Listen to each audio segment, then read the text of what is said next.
आप सभी दोस्तों का मेरे चैनल धार्मिक जीवन में बहुत बहुत स्वागत है। अगर आप मेरे चैनल में नए हैं तो जल्दी से मेरे चैनल को सब्सक्राइब कर लें और बेल बटन को प्रेस करना बिल्कुल ना भूलें। नमस्कार दोस्तों, एक बार फिर से मैं हाजिर हूँ आप सबके सामने एक नई वीडियो और एक नई जानकारी के साथ। तो आप सभी का स्वागत है मेरे चैनल धार्मिक जीवन में। तो आज के इस वीडियो में हम बात करेंगे पितृपक्ष के बारे में। पितृपक्ष में इन रूपों में आते हैं पूर्वज, कभी ना लौटाए इन्हें खाली हाथ। जी हाँ दोस्तों, पितृपक्ष आने ही वाला है और पितृपक्ष में कई रूपों में पूर्वज जो है हमारे वो आते हैं, तो इन्हें कभी भी हमें खाली हाथ नहीं लौटाना चाहिए। तो चलिए जानते हैं कि कौन से रूप में आते हैं पूर्वज। इस वीडियो को पूरा देखिए और इस जानकारी का आप लाभ उठाइए। पितृपक्ष को हिंदू धर्म में बहुत खास माना गया है। यह समय हमारे पूर्वजों को याद करने और उनके लिए तर्पण, श्राद्ध व दान करने का समय माना जाता है। पितृपक्ष जो होता है दोस्तों, वो हिंदू धर्म में बहुत ही खास माना जाता है। यही वो समय है जब हमारे पूर्वज यहाँ आते हैं, हम उन्हें याद करते हैं और उनके लिए तर्पण करते हैं। श्राद्ध और दान का भी ये समय माना गया है। तो ये सारी चीज़ें हमें पितृपक्ष के समय अवश्य ही करना चाहिए अपने पूर्वजों के लिए। इस बार पितृपक्ष 7 सितंबर रविवार से शुरू होंगे और इनका समापन 21 सितंबर रविवार के दिन ही होगा। हर साल पितृपक्ष भाद्रपद मास की पूर्णिमा तिथि से शुरू होते हैं। जी हाँ दोस्तों, इस साल जो है यानी कि 2025 में पितृपक्ष जो है वो 7 सितंबर यानी कि रविवार से शुरू होंगे और इनका समापन 21 सितंबर, और उस दिन भी रविवार ही है, उसी दिन होगा। हर साल पितृपक्ष भाद्रपद मास के पूर्णिमा तिथि से शुरू होते हैं। पितृपक्ष से जुड़ी एक मान्यता है कि इस दौरान पितर अलग अलग रूपों में धरती पर आते हैं और अपने वंशजों को आशीर्वाद देते हैं। जी हाँ दोस्तों, ऐसी मान्यता है कि जब पितृपक्ष का समय चल रहा होता है उस समय हमारे पूर्वज जो है, पितर जो है, वो अलग अलग रूपों में धरती पर आते हैं और अपने वंशजों को आशीर्वाद प्रदान करते हैं। इसलिए इस समय हमें किसी भी रूप में पूर्वज आए उनका अनादर या उन्हें खाली हाथ नहीं लौटाना चाहिए।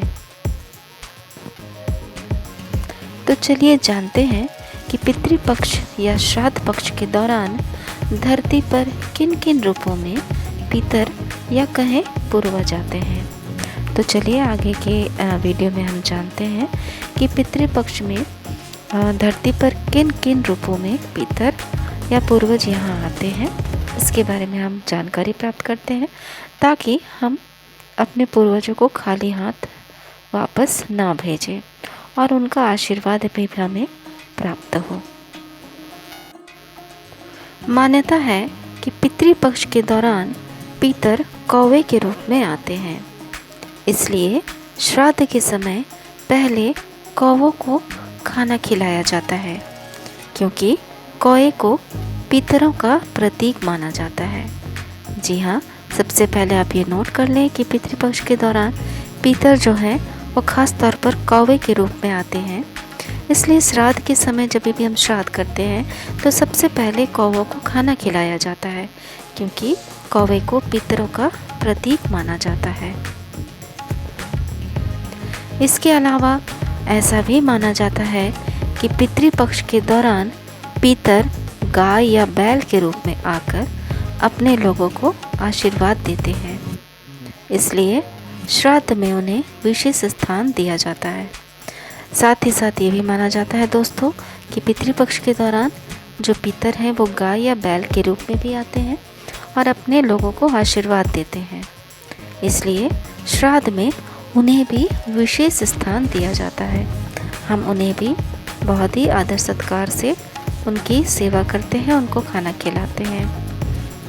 पितृपक्ष के दौरान यदि कोई मेहमान, गरीब या असहाय व्यक्ति आपके घर आए तो उनका आदर सत्कार करें। खाली हाथ उन्हें भूल से भी ना जाने दें।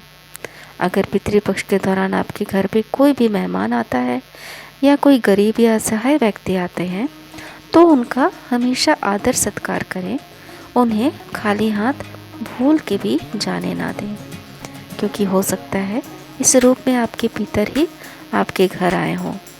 तो ऐसे में उनका आदर सत्कार करें और उनको कभी भी खाली हाथ अपने घर से बिल्कुल भी जाने ना दें। इसके अलावा पितृपक्ष के दौरान अगर पितर सपनों में भी दिखाई दे रहे हैं तो यह बात का इशारा होता है कि वे अपनी इच्छाओं को प्रकट कर रहे हैं। साथ ही आप ये नोट कर लें कि अगर पितृपक्ष के दौरान कोई भी पितर सपनों में दिखाई दे रहे हैं तो यह इस बात का इशारा होता है कि वे अपनी इच्छाओं को प्रकट कर रहे हैं। मतलब वो क्या चाहते हैं, वो आपसे मिलना चाहते हैं, अपना आशीर्वाद दे रहे हैं, तो वो आपके सपने में आकर अपनी इच्छाओं को प्रकट करते हैं। तो देखा दोस्तों आपने पितृपक्ष का कितना महत्व होता है, और पितृपक्ष में जो भी रूप में पितर यहाँ आए धरती पर तो आप उनका आदर सत्कार करें, उन्हें खाली हाथ ना जाने दें, उनको भोजन कराएं। तो इससे आपको पितरों का आशीर्वाद प्राप्त होगा। साथ ही ये नोट कर लें दोस्तों कि यह जानकारी सिर्फ मान्यताओं, धर्म ग्रंथों और विभिन्न माध्यमों पर आधारित है। किसी भी जानकारी को मानने से पहले विशेषज्ञ की सलाह ले सकते हैं। तो दोस्तों आशा करती हूँ कि वीडियो में दी गई जानकारी आपको अच्छी लगी होगी और वीडियो भी पसंद आया होगा। तो वीडियो के कमेंट बॉक्स में ज़रूर लिखकर बताइएगा कि आपको वीडियो कैसा लगा और जानकारी कैसी लगी। और अगर आप मेरे चैनल पर नए हैं तो मेरे चैनल धार्मिक जीवन को सब्सक्राइब ज़रूर करें, साथ ही साथ लाइक और शेयर भी करें और नोटिफिकेशन बेल को भी ज़रूर प्रेस करें, क्योंकि इस तरीके की जानकारी भरे कंटेंट आपको मेरे चैनल पर मिलते रहेंगे। इसी तरह से सपोर्ट करते रहिए दोस्तों। Thank you so much for watching. मिलते हैं अब नेक्स्ट वीडियो में। तब तक आप सभी अपना ख्याल रखिए, अपनों का ख्याल रखिए, खुश रहिए, स्वस्थ रहिए, मस्त रहिए। यही मैं ईश्वर से प्रार्थना करती हूँ। Thank you so much for watching. मिलते हैं नेक्स्ट वीडियो में।